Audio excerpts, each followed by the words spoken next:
मेरे रोंगटे खड़े हो जाते अभी भी जब मैं उस नाइट के बारे में सोचती, मेरे हाथ पाँव ठंडे पड़ जाते। ये कोविड की बात है 2021। उस रात को मेरी नाइट शिफ्ट थी इमरजेंसी में। हमारे लिए हॉस्पिटल का बस मेन रोड पे आने वाला था एंड लकीली उस वक्त हर जगह पे तूफान आ रहा था। मुंबई में भी तूफान आया था, दिल्ली में भी तूफान आया था, कोलकाता में भी एक तूफान आया था। कोलकाता वाले तूफान का नाम आम्फान था।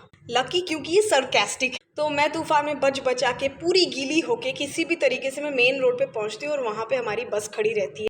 मैं बस में चढ़ती हूँ तो बस में आधे से ज़्यादा लोग गायब होते हैं, सिर्फ 3 लोग होते हैं। उसमें से एक मेरे ही अंडर काम करने वाली एक नर्स होती है और एक स्टाफ होता है पता नहीं किसी और जगह का, और एक प्रोफेसर होता है जो मेरे साथ ही जा रहा होता है, उसका किसी और डिपार्टमेंट। तो ये गाड़ी पहुंचती है हमारे हॉस्पिटल के प्रेमिसेस के अंदर। जैसे ही जाती है हम सब उतर जाते हैं और हम अपने अपने रेस्पेक्टिव डिपार्टमेंट तक चले जाते हैं। मैं छाता लेके जाती हूँ लेकिन मेरा छाता ऐसे हो जाता है टूट के। तो मैं जैसे ही इमरजेंसी के सामने से गुजरती हूँ, मैंने सारे स्टाफ्स, मेरे सारे सीनियर डॉक्टर नर्सेस बोलते हैं जल्दी से जाइए और चेंज करके आए क्योंकि आप पूरी की पूरी गीली हैं। मुझे भी पता था, मैं कच्छों तक गीली हो चुकी थी। और उस वक्त इतना ज़्यादा कोविड बढ़ा हुआ था कि हर जगह पे dawning area, doffing area, changing area, washroom area सब अलग अलग कर दिया था। इमरजेंसी जो है वो ग्राउंड फ्लोर पे होता है और ओटी जो है वो फर्स्ट फ्लोर पे होता है। बाहर इतनी बिजली कड़क रही थी कि मेरे हालत खराब हो चुकी थी। मुझे कभी बिजलियों से डर नहीं लगता बट उस दिन बहुत ज़्यादा बिजली कड़क रही थी। मैं उस दिन लिफ्ट के सामने जाके भी मैंने लिफ्ट नहीं लिया। क्योंकि मुझे फाइनल डेस्टिनेशन याद आ गया और मुझे लगा कि लिफ्ट में घुसी और पावर कट हो गया तो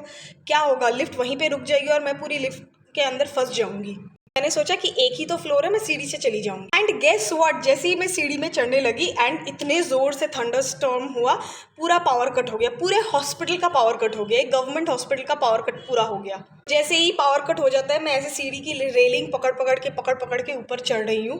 फर्स्ट फ्लोर के जहाँ पे ओटी है, एक साइड पे है प्रिंसिपल्स ऑफिस, एमएसवीपीज ऑफिस, और दूसरे साइड पे है minor OT and major OT and surgeries के सारे डिपार्टमेंट। और उस अंधेरे में मुझे कुछ नहीं दिखाई दे रहा था। मैं कंप्लीटली भीगी हुई थी, मुझे ऑलरेडी सर्दी लगने लगी थी। फोन मेरे बैग में ही था। हमारा जो ओटी एरिया है ना वो ऐसे एल शेप्ड का एक कॉरिडोर है। ये पूरा है सर्जरी के सारे डिपार्टमेंट्स, ये है एक बैल्कनी एरिया और यहाँ पे है एक्चुअल मेजर। यहाँ पे जितने भी सारे डिपार्टमेंट के डोर्स थे वो सब लॉक्ड थे, ठीक है, एकदम प्रॉपरली मैनुअली लॉक्ड थे। मैं यहाँ पे चल के आ रही थी और मुझे बहुत डर लग रहा था। मुझे ऐसा लग रहा था कि मेरे पीछे कोई खड़ा है। मैंने किसी भी तरह वो एल शेप्ड का वो क्रॉस किया, लेकिन जैसे ही मैं ओटी के सामने आई मुझे ऐसा महसूस हुआ कोई मेरे पीछे खड़ा है, पूरी गर्म बॉडी एंड यहाँ पे कोई सांस ले रहा है। लगा कि कोई यहाँ पे सांस ले रहा है। मैं ना ऐसे खड़ी थी और मैं ऐसे हो गई, पूरा पीछे मेरे वॉल था और मैं वॉल से सटक गई और मैं चीखने लगी। मेरे गले से आवाज़ नहीं आ रही थी लेकिन मैं चीखने लगी कि अंकल वहाँ पे कोई है, कोई गार्ड है, प्लीज़ यहाँ पे आइए मेरी मदद करने। किसी भी हाल से मैंने फ़ोन निकाला और इधर उधर घुमाया बट कोई नहीं था। फिर मैंने कपकपाते हुए हाथों से और गले से एक सीनियर भैया और दीदी को बुलाया, वो आए, गार्ड आए एंड